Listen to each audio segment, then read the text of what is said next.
Chapter 11. Flashback. Relax, it's just sleeping potion. Recovering long-lost memories is a pain in the ass, so it's best that they're asleep. Bethany sighed, then she gave Bruja a glare. A little warning next time? Bruja smirked. Now where's the fun in that? Then she walked to another, and the sound of drawers opening and closing was heard. What now? Sebastian asked when Bruja walked out with more potions. Ah, Bruja said as she pulled out a cauldron. She mixed the potions she brought out, and a hazy hologram floated out from the cauldron. Now we look into their memories, she said as the hologram cleared, and a boy and a girl appeared. Is that? Randolph asked as he walked closer. Yes, that's them, Bruja said.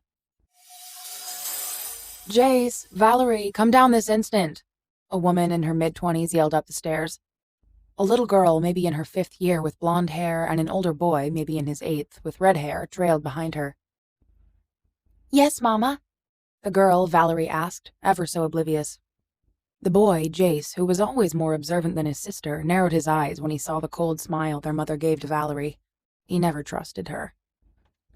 There's someone I'd like you to meet, Jace's mother said with a sickeningly sweet voice. Then 3 men in white lab coats walked in. Jace stiffened when he saw the cases they're holding and pulled Valerie closer, wrapping his arms around her protectively. Then one of the men walked to their mother and handed her a generous amount of green paper. Money. Their mother counted the money greedily while giggling. Then she turned back to her children, but this time she didn't smile. What did you do? Jace glared his mother. Their mother smirked at them. What I should have done long ago. Then the men grabbed their arms and started pulling them. He should have known their mother had never wanted them. Jace wanted to surrender, wanted to let them do whatever they want with him. He wanted to give up. So why haven't he? Valerie screamed and thrashed while the men started dragging them out. That's why. Jace stepped on the leg of the man, grabbing him hard. The man yelped and bent in pain. Jace headbutted the man on his nose, making the man fall backward. Jace ran to his sister when he was free. What the? The man holding his sister started, then he fell backward when Jace crashed into him. Jace was about to stand up, but he was pushed back to the ground, a hand holding him down. Jace! Valerie exclaimed, face full of tears. She ran to him, but the man that Jace headbutted grabbed her hair. That little shit, the man said as he wiped his bloody nose. Feisty one we have here, the man holding Jace down said. You'll do great for the experiment. Jace! Valerie exclaimed once again before the man who Jace crashed into pulled a needle from one of the cases and injected Valerie with it. Valerie started to lose her consciousness, getting weaker and weaker before she fell asleep. Valerie! Jace exclaimed before he felt something pricked his skin. He felt weaker and weaker until he too fell asleep. When Jace gained back his consciousness, the first thing he heard was a beeping sound. He opened his eyes and blinked a few times before looking around his surroundings. He was in a hospital room. He tried raising his arms, but it was tied down to the sides of the bed. Where's Valerie? He stated, thrashing, when he realized that Valerie wasn't with him. The door of his room opened, and a woman rolled a bed into the room. Jace saw a head of blonde locks and started thrashing harder. Valerie! I see you have woken up. A man walked in after the woman. It was the one from before, the one that held him down. What did you do to my sister? Jace exclaimed. On the bed, Valerie started stirring. Jace snapped his attention to her. Valerie, wake up! Valerie opened her eyes and blinked for a few times before she saw she was in a different surrounding. Jace? Valerie exclaimed as she started thrashing. I'm right here, baby. Right beside you. Jace said, relieved that his baby sister was awake. Valerie stopped thrashing when she saw his brother, but her eyes were still wide with fear as she looked at the man and woman. What are you going to do with us? Jace said coldly. The man smiled and walked closer to Jace. Oh, just trying a theory we got. We ran out of children, and now we got you two. You're mad, Valerie whispered shakily. The man turned to her and smiled. Aren't we all? His smile dropped and looked at the woman. Do it. The woman nodded and walked closer to them. She took out a needle that contained some red liquid and grabbed Jace's arm tightly as she injected the liquid into him. At first, he felt nothing, Then the pain came suddenly. It became harder to breathe, and he was sweating like hell. Jace closed his eyes before opening them again, and he heard the woman gasp. She picked up a walkie-talkie attached to her hip. "Dr. Willows here. If anybody heard this, please respond," she said, as a deafening scream ripped out from Jace's throat. Yes, Dr. Willows. What seems to be the problem? The walkie-talkie replied. "The subject's eyes turned. It became amber when reacted to the blood," she said. A growl ripped out from his throat when the woman turned to Valerie. Then the pain became less painful, and Jace felt himself getting stronger. He started thrashing, trying to pull himself free. He succeeded when one of the ropes snapped. The woman cursed as she pulled out her walkie-talkie. "Subject 50 just broke out from his restraints." Stay put. We're sending you reinforcement. The walkie-talkie replied. Jace growled when the woman approached Valerie again. "Jace!" Valerie exclaimed when she saw her feral brother, fearing for his life when he started thrashing nonstop. "Calm down," the woman said, making Jace growl again. Then the door burst open, revealing a lot more doctors.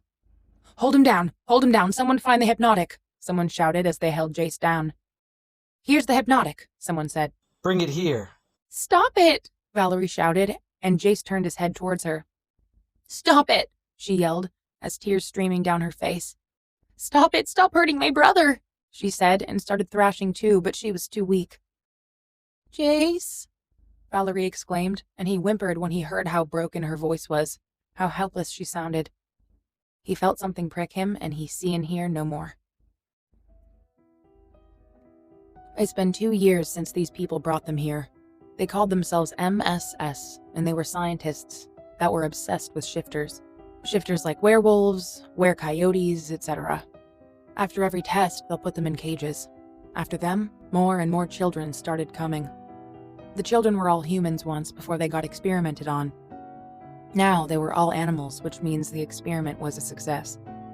When the subject was injected by the blood of a shifter, if they don't die, they're successful. But if they do, well, Jace doesn't know what happens after that. He don't want to even know. He doesn't want to know why they're keeping all of them after they were turned into animals. He concluded that it wasn't anything good. Right now, his sister was curled beside her, asleep. Jace was wide awake. Jace felt something's gonna happen soon, and it's not gonna be pretty. All of a sudden, he heard the sounds of guns shooting, and the smell of blood hit him hard.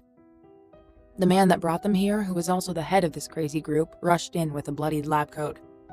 He threw open all the drawers until he found a bottle filled with some silver liquid. He quickly took out a needle and started to inject the liquid into all the subjects. Slowly, all the subjects that was injected started to choke, and then they stopped moving. Jace started to panic, and he nudged Valerie to move towards the far-off corner of the cage. When the man reached them, they heard heavy footsteps coming closer and closer, and the man started panicking. He looked at the bottle and noticed that it's empty. The only thing left was inside the needle. He injected half of it inside Jace and half of it inside Valerie. Then, a man dressed in black appeared and cocked a gun at the former. The newcomer pulled the trigger, and the former dropped to the ground, dead. After making sure the man is dead, the newcomer left. Jace and Valerie started choking, and they felt themselves burning from the inside. The last thing Jace remembered before he fell unconscious was the alarm blaring, and the screams of the people after every gunshot sounded. Jace felt satisfied. At least they weren't the only ones dying. A red fox opened his eyes, and the first thing he saw was the room was painted in red. He sat up and started coughing. Where is he? Where is this place? How did he get here? Who is he? Something shifted beside him and he jumped away from it. He saw a ball of white fluff. Then the ball uncurled, revealing a white fox. The white fox shook herself a few times before she saw the red fox beside her. He jumped away and stayed at the far corner. "Who are you?" the white fox asked. Who are you? The red one asked back.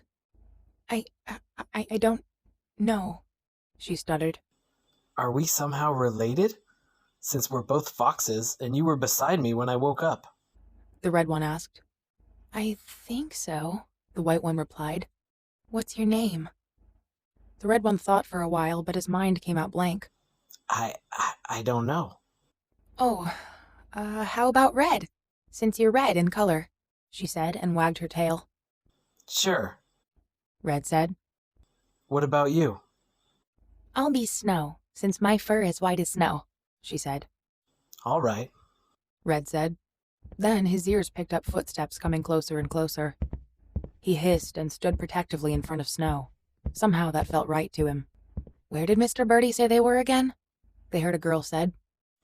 I think he said they were inside a room with a big window. Now a boy said. Found it, the girl said cheerfully. She swung open the door and frowned. There's so much tomato sauce in here, and it stinks, the girl said. What innocence. It's not tomato sauce. Red said and chuckled at the girl's silliness. It's not? She asked, looking at Red with a brow raised. Snow yelped beside him. She heard you!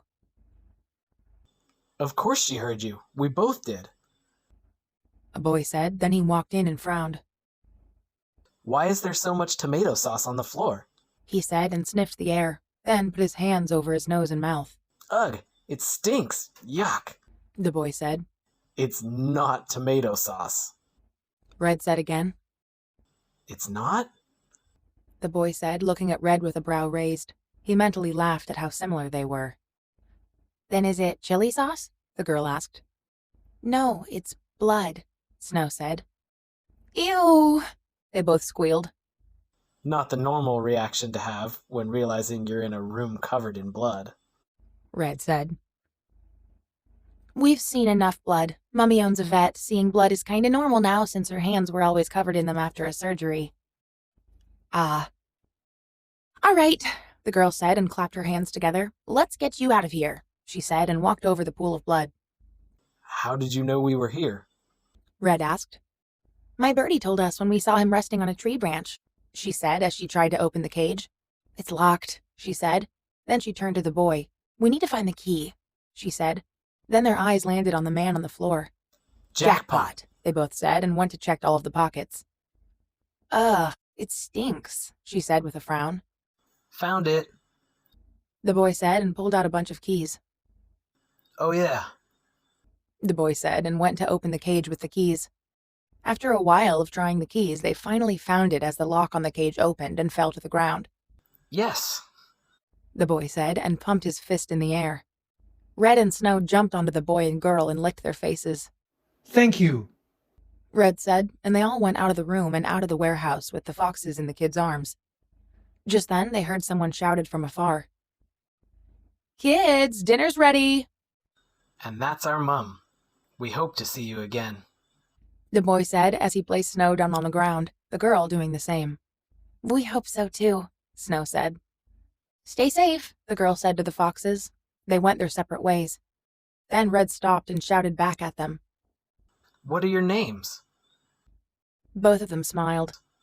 It's Bethany and Sebastian. Bethany and Sebastian Lloyd.